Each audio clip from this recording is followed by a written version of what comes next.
두아디라 교회 계시록 2장 18절에서 29절. 황제의 보호신인 아폴로를 주신으로 모시는 두아디라는 헬라어로 디아디라인데, 이는 우상에게 제사 드리는 일에 약해지지 않았다라는 뜻입니다.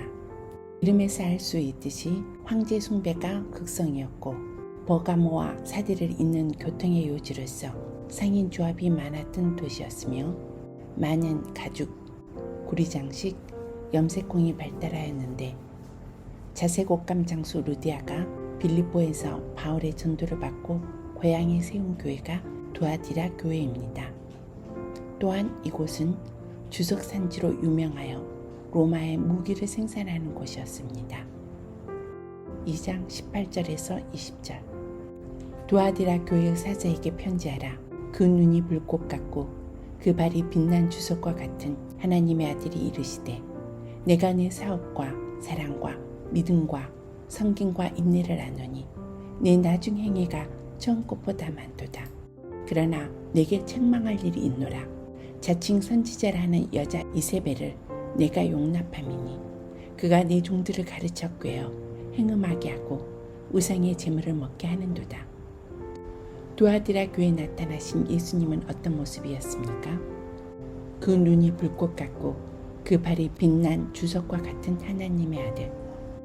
불꽃과 같은 눈은 다니엘 10장 6절에 그 눈이 횃불과 같다는 말과 같은 맥락으로 심판하는 의로운 눈을 의미합니다. 두아디라가 청동 재련업으로 고열의 용광로가 품어내는 곳이므로 예수님은 바로 그 불꽃과 같은 눈으로 우리를 살펴보신다고 말씀하셨는데, 빛나는 주석과 같은 발은 악과 불의를 태워 소멸시키는 위협에 찬 심판의 발길로 땅 위를 밟으신다는 것을 의미합니다. 하나님의 아들이란 말이 계시록에서 유일하게 여기에 나오는데, 제우스의 아들 아폴로가 물질과 풍요를 준다고 생각했던 두아디라 사람들을 향해 천지 만물의 주재자는 하나님의 아들 예수 그리스도이심을 드러냅니다. 두아디라 교회에 대한 칭찬은 무엇입니까? 내 사업과 사랑과 믿음과 섬김과 인내를 아노니 내 나중 행위가 처음 것보다 많도다. 사업은 헬라어로 에르가라는 말로써 일, 행위를 나타내는데, 그들의 행위, 사랑과 믿음과 섬김과 인내를 뜻합니다. 사랑, 마지막 때는 불법이 성함으로 많은 사람이 사랑이 식어지리라 라고 하셨는데, 두아디라 교회는 에베소 교회와 반대로 이전보다 더 많은 사랑으로 칭찬을 받았습니다. 믿음은 피스티스라는 말로 충성, 피스토스와 같은 어원으로서 주님께 신실했음을 알 수 있습니다. 인자가 올 때 세상에서 믿음을 보겠느냐라고 말씀하셨는데, 두아디라는 믿음이 부유함으로 주님께 칭찬을 드렸습니다. 섬김, 이는 디아콘이라는 말로 먼지 속에서 일하는 것을 의미하는데, 낮은 자리, 더러운 자리에서 일하며 빛을 발하는 교회였음을 알 수 있습니다. 인내는 퀴포포메라는 말로 배 밑창에서 노를 젓는 노예의 신분을 나타내거나 적의 습격을 받아 숨어서 견뎌낸다는 말로 신앙생활에 있어서 어려움을 참고 견디는 것을 말하는 것입니다.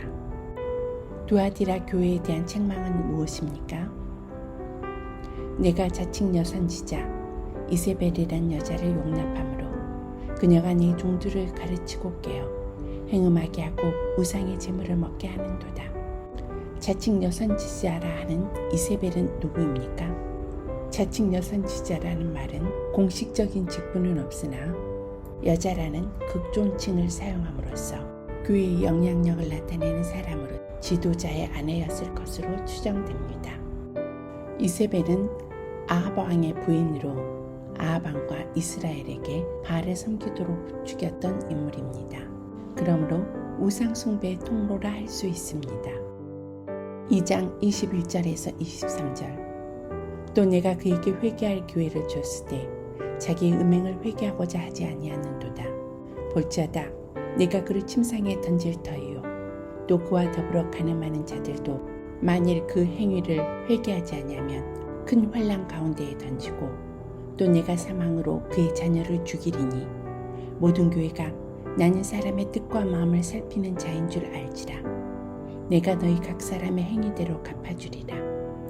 이에 대한 주님의 반응은 무엇입니까? 회개할 기회를 주었으나 회개하지 않음을 책망하시며 회개치 않으면 심판에 던지리라고 경고하십니다. 주님은 어떻게 심판하신다고 하셨습니까? 그녀를 침상에 던질 것이요. 그녀와 더불어 가늠한 자들도 만일 그들의 행위를 회개치 아니하면 그 환난 가운데 던지고 사망으로 그녀의 자녀들을 죽인다 하셨습니다.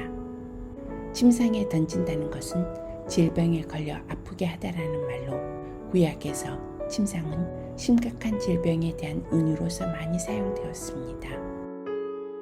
그녀로 더불어 가늠한 자들, 이는 그녀의 가르침을 따랐던 자들을 가리키는 것으로 가늠한 자들이란 것은 혼인에 순결치 않다는 뜻이며 하나님과 우상을 섞어서 경배하는 자들을 말합니다.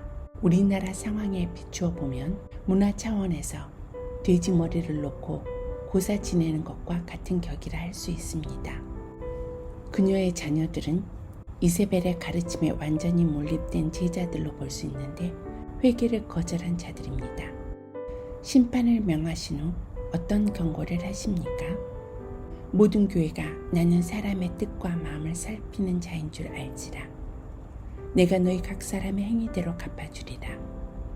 사람의 뜻으로 번역된 네프로스는 사람의 콩팥을 뜻하는 것으로 내장 중에서 신장의 가장 깊은 곳에 자리 잡은 것과 같이 인간의 깊은 생각까지 다 살피심을 보여줍니다. 마음으로 번역된 카르디아는 심장으로서 인간의 지, 정, 의를 포괄하는 것입니다. 2장 24절에서 29절 두아디라에 남아있어 이 교훈을 받지 아니하고 소위 사탄의 깊은 것을 알지 못하는 너희에게 말하노니 다른 짐으로 너희에게 지울 것이 없도다. 다만 너희에게 있는 것을 내가 올 때까지 굳게 잡으라. 이기는 자와 끝까지 내 일을 지키는 그에게 만국을 다스리는 권세를 주리니 그가 철장을 가지고 그들을 다스려 질그릇 깨트리는 것과 같이 하리라. 나도 내 아버지께 받은 것이 그러하니라. 내가 또 그에게 새벽별을 주리라. 귀 있는 자는 성령이 교회들에게 하시는 말씀을 들을지어다. 두아디라를 향한 주님의 다른 말씀은 무엇입니까? 남은 자를 향한 주님의 칭찬과 권면. 남은 자란 두아디라의 이세벨의 가르침에 굴복하지 않은 하나님의 사람들입니다. 또한 아합 왕 때 이세벨의 시절에 바알의 우상 숭배를 거부하였던 자들로 주께서 7천을 남겨놓으신 말씀과 병행합니다. 두아디라 교회를 향한 권면은 무엇입니까? 너희에게 있는 것을 내가 올 때까지 굳게 잡으라 하셨는데 이는 사단의 깊은 것을 쫓지 않는 그들의 신앙 태도인 사랑, 믿음, 섬김, 인내를 주가 올 때까지 굳게 잡으라는 것입니다. 이기는 자에게 주시는 상급은 무엇입니까? 만국을 다스리는 권세와 새벽별을 주리라 하셨습니다. 만국을 다스리는 권세는 메시아적 신분과 사역, 그리고 복음을 통해 세상의 권세를 행사하는 것을 뜻합니다. 새벽별은 그리스도의 통치권을 받을 것으로 볼 수 있고 또한 예수 그리스도를 주시는 것입니다.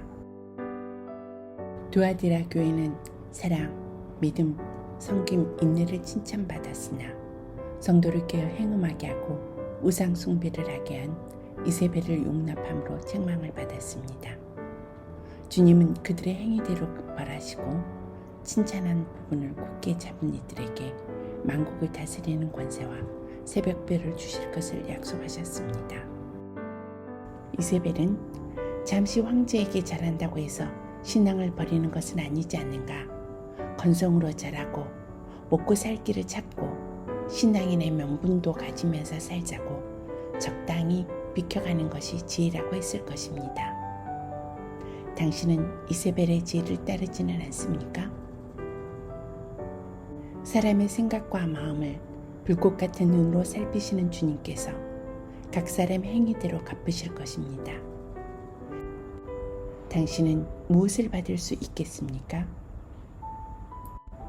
만국을 다스리는 권세, 즉 철장으로 질그릇을 깨뜨리는 메시아적 통치와 권세와 새벽별을 사모하며 오늘도 승리하는 삶이 되시길 소망합니다. 감사합니다.